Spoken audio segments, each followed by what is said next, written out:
Hey Aquarius, Ali from Indigo Ascension. Welcome to your weekly quick read for the week beginning February the 15th. Another significant week up there in the cosmic skies. With that new moon in Aquarius last week, we now move into a square Aquarius between Saturn and Uranus, which is in Taurus, okay? So that stellium of all the planets being within your constellation system is still at play. Maybe you guys are loving it and truly feeling like your time is here. Maybe you feel like the stars are aligning in your favor, whatever the case may be. Take it however it resonates. There's a significant square energy between Saturn and Uranus, which sets the tone for the remainder of 2021 because this is the first of 3 squares. Now, Aqua, this is happening in your first house, squaring off with your 4th house. Loosely speaking, the first house is all about self, my physicality, the new me, everything about me. The 4th house rules home and hearth. It rules my childhood, who and what I sort of want to call home, if you like. So, you know, this very big focus on this new me and my home, you know, how different it is to the childhood me, if you like. How do I feel at home in this version of me that sort of I molded and shaped based on other people's opinions and expectations based on the new one that's coming through. Really connecting in and looking at the the contrast between 1st and 4th house as far as yourself, okay? The version you were told to be, the version the world wanted you to be in one way or another, compared to the you that you have always. This is really powerful stuff for you guys. I was speaking about it last year quite a lot about, you know, the reason you're going through a lot of that deep healing you did last year. And in very many ways, soul has a very cryptic way about making those activations and awakenings happen, you know, whether it's through acknowledging old grief, whether it's through acknowledging, you know, deep sadness, unsatisfaction, whatever the case may be. Whatever activated for you guys last year or in the years leading up to this was of purpose to really shed old layers. Okay, very much, you know, the dark night of the soul is a very real thing, and we awaken in many different ways. We can awaken, you know, in many different ways. I could talk forever about it, but I won't because I know that I'll sidetrack. But it's a big part of your story, Aqua. It is a big part of the reason you have incarnated as an Aquarius, alrighty? We also have Mercury going direct. We have the Sun moving into Pisces this week. This is a very much an ebb and flow week. Very much beautiful, high vibrational highs, clashing energy, erratic energy, sometimes lows. So it can literally be everything that I've said above as far as how you will experience this week. So know which vibration suits you, know how to respond in the moment rather than the react. What I found interesting with all of the zodiacs is as much as this tells a bigger story up there in the skies and knowing that it intuitively feels like this ebb and flow energy, what I was noticing in the cards for 90% of the zodiacs is this beautiful high vibrational energy that was almost like a surprise. So maybe this square off energy creates a unlocking of a cork, if you like, to free the old, so that we can really, like, it's like a nice surprise energy then after that. You know, it's happened for the greater good. So I want to take a look at this energy in a gestational way. This square energy happens 3 times this year, as I said earlier. So I'll look at that energy for you guys. Again, it's affecting 1st and 4th house, okay? When we add 1 and 4, it equals 5, which creates change. We are in a 5-year. This is your year, okay? Make no mistake. It is about connecting into your inner Queen of Cups, okay? Nurturing self, others, this new version of you that's at home in this element of water, in this element of emotions, making career choices, making love choices, family choices, lifestyle choices that truly nurture you so that you can be a better nurturer to those around you.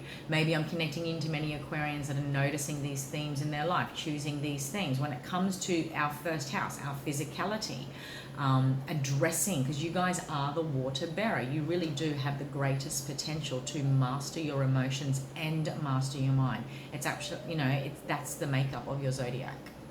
Okay, so each of us will know in ourselves, Aqua, where we can do a little bit better in one area, where we've found a little bit of challenges in another, okay? We intuitively, we strongly know, we consciously know what our strengths and what our weaknesses are, and we're also very clear. Look at this, emotions, mind. Maybe you're connecting into a water sign, Cancer, Scorpio, Pisces. All right, maybe you are getting very crystal clear, okay, about what you would like to nurture, whether it's a new relationship. This is head and heart merging, okay? This is something you want to hold on to, okay?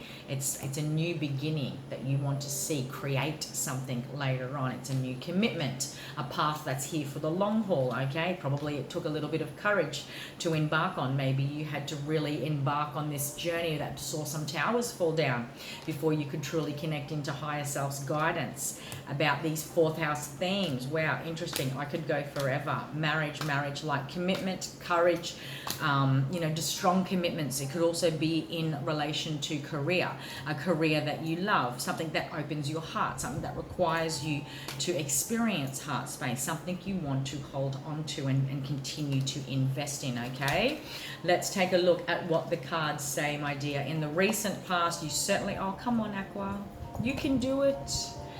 Alrighty, you've gotten clear, my friend. Go back to the recent past. I want to take you back to August, because you guys are acting first house and fourth house stuff. The fourth house stuff is going to trigger childhood stuff. That's what I want to make mention. Okay? I'm not lying. This... That's a bit dramatic, Ellie. I'm not kidding. This ebb and flow energy, I felt it, and then it was surprising how I picked it up within all the zodiac readings, okay? As far as, like, it feels like it can be tricky, it can be sticky, it can be, chaotic. But then it was almost like a surprise in some of the tarot cards. And I'm literally, like, with the last couple I've done now, for you and Capricorn, I think Scorpio too, there were some challenging tarot cards. But your energy, I didn't feel it. So where is self-belief getting in the way? Where is old beliefs getting in the way is what I do want to say. Okay, because in the recent past, again, it might take you back 8 years. It might take you back to last August, okay, as far as an aha moment. You're wanting truth, you're wanting clarity, you're wanting a promotion, a level up. There's something here that has perhaps been doing your head in, Aqua, in one way or another. It could be in relation to, first house themes, yourself, okay? It could be in relation to fourth house themes, home and hearth, childhood, family, okay? Your house, your home. Desiring truth so I can avoid just holding this into myself is what I feel. All right? The invitation thus this week is to connect into this. What's going to nurture you? If I wake up and then by the end of the day I've had a million thoughts and it's thus I'm still in that very high vibrational overthinking state, Aqua. The reminder strongly this week is to connect into your Queen of Cups energy, connect into nurture, connect into that and that which nurtures you, okay? Are you second guessing yourself as far as this new path you're on, this new journey? Where can communication happen? Because this is not happening, it's all in silence, okay, is the other thing I wanted to say. You're desiring the truth on something. I do want to clarify for you guys so that you can move towards peace and do a general assessment. Okay, the returns are here is what I do want to say. I'm going to say this isn't the week that it shifts though. You know what? You guys have just had a new moon in your sign, Aqua. This is for the Aquarians I'm connecting into. You've just had a new moon in your sign, and I wonder if you sort of hadn't gotten clear about what you wanted to be new for you uniquely. Everyone's got their own unique story. Was communications meant to happen but didn't? Are there communications simmering below that you know in yourself? In keeping it to yourself, it ultimately just continues to bubble up and creates this insomnia, sleepless nights, overthinking, okay, that manifests as physical symptoms, all right, is what I do want to say. Varicite, the key words are perceptive, virtuousness, and timelessness. Seeing beyond the mundane brings into focus this stone's power. It opens our vision to the unity of the past, present, and future, and enables us to shine a light on the impact of our actions. In this way, it effortlessly opens our conscious mind to the need for rightful action. It illuminates the need for virtue and moral courage that comes from a deep love of humanity.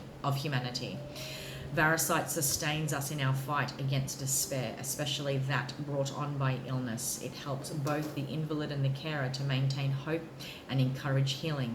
Its timelessness enables us to uncover the true source of the disease, going back where necessary to past lives. It fortifies our sense of faith and trust in the universe and promotes honesty and a lack of pretense. It brings emotional stability and a sense of peace, Aqua.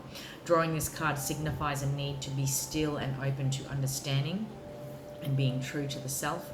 Release pretense and pretensions and let your inner light shine out. Alrighty, my Aqua, maybe this week is very much about getting clear with self, okay? Being truthful with self, where you might need to take a mental health break, where you might need to choose nurture away from the overthinking mind, which can only lead to certain things. There's a deeper desire for peace here this week for the Aquarians that I am picking up on. Might be in relation to this clashing energy of this first house stuff versus fourth house stuff.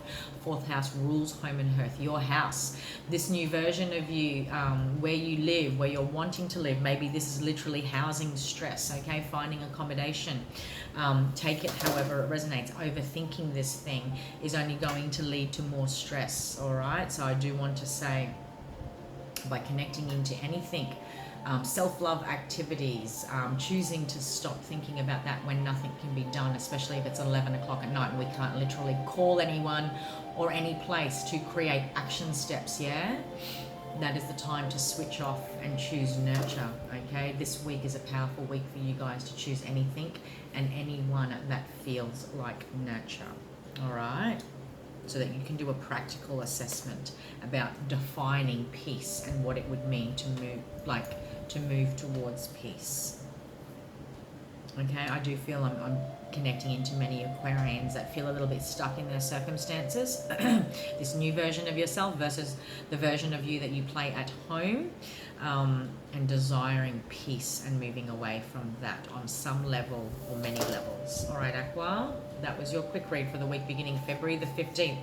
If you would like to book a personal reading with me, you can do so by heading above to the Indigo Ascension shop link. And by all means, if you're watching on YouTube, you can find those same details in the description box below. Please do like, share, subscribe, and let your other empath, intuitive, and sensitive friends know where to find the channel. All right, Aqua, have an empowered week and take care.